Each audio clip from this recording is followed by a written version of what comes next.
भरपूर पैसे कमाने की चाहत लोगों को जिंदगी में कुछ बड़ा करने की तरफ ले जाती है।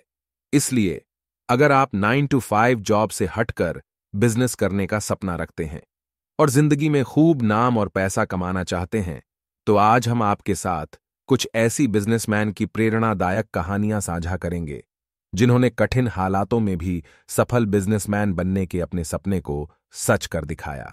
यह कहानियां आपको जीवन में कभी भी हार न मानने और कम पैसों के बावजूद कैसे एक बड़े बिजनेस की नींव रखी जाती है, समझने में मदद करेंगी।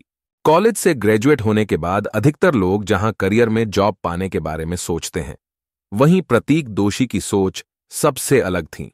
वो कुछ अलग करना चाहते थे जो अब तक कभी किसी ने नहीं किया, लेकिन उनके पास सबसे बड़ा सवाल यह था कि आखिर वह कौन सा बिजनेस करेंगे, क्योंकि उस समय पहले से ही बहुत सारे बिजनेस मौजूद थे और प्रतीक के पास कोई आइडिया नहीं था।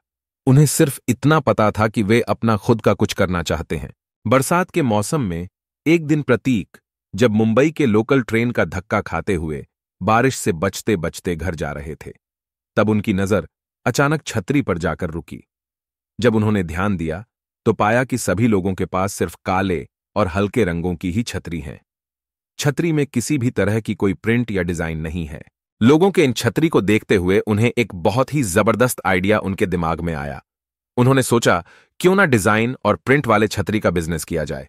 क्योंकि यह बिजनेस कोई नहीं कर रहा है तो उनका यह बिजनेस पूरी तरह यूनिक होगा।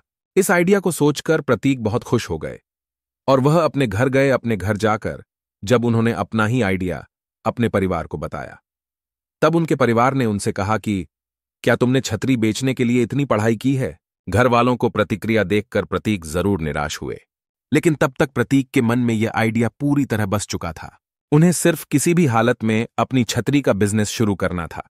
जब प्रतीक अपने छतरी के बिजनेस के लिए ब्लूप्रिंट तैयार कर रहे थे, उनके दोस्त उनके घर आकर उनसे पूछते थे कि भाई तू क्या कर रहा है?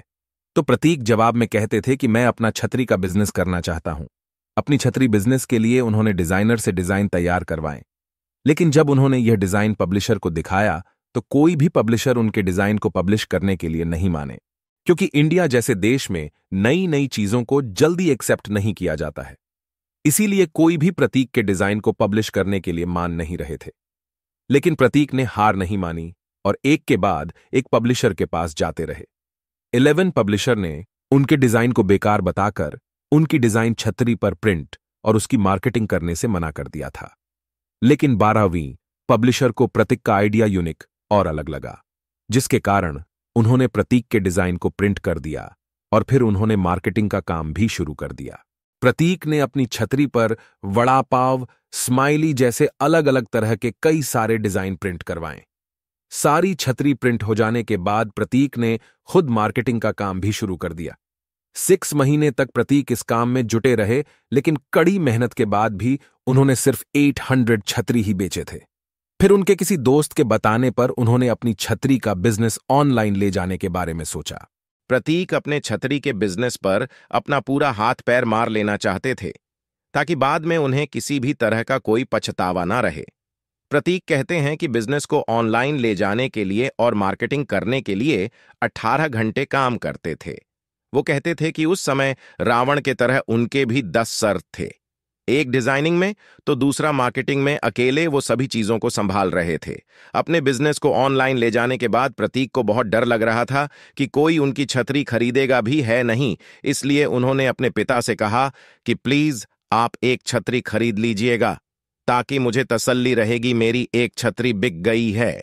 लेकिन जैसे ही उन्होंने अपना बिजनेस ऑनलाइन किया और लोगों को उनकी छतरी के बारे में पता चला, तो उनकी छतरी की सेल काफी ज्यादा बढ़ गई। कोलकाता, तमिलनाडु, गुजरात जैसे राज्यों से उनकी छतरी की बहुत डिमांड की गई। सिर्फ 2 सप्ताह में वे अमेजॉन के छतरी बेचने वालों में बेस्ट सेलर की सूची में शामिल हो गए। इस तरह प्रतीक ने अपने छोटे से आइडिया को एक मल्टी मिलेनियर बिजनेस बना दिया और एक सक्सेसफुल बिजनेसमैन बन गए। लेकिन उनका यह सफर बिल्कुल आसान नहीं था, क्योंकि किसी ने उनका साथ नहीं दिया और कई महीनों तक बिना किसी उम्मीद के मेहनत करने के बाद उन्हें वह मिला जिसकी उन्होंने कल्पना भी नहीं की थी। बिजनेस और सक्सेस ऐसे ही होती है। इसमें व्यक्ति को एक सही आइडिया पर लगातार काम करना होता है और उनकी मेहनत रंग जरूर आती है। प्रतीक दोषी हमेशा कहते हैं कि if you do hard work then it never goes in water. मतलब, अगर आप मेहनत करेंगे तो आपकी मेहनत कभी भी पानी में नहीं जाएगी।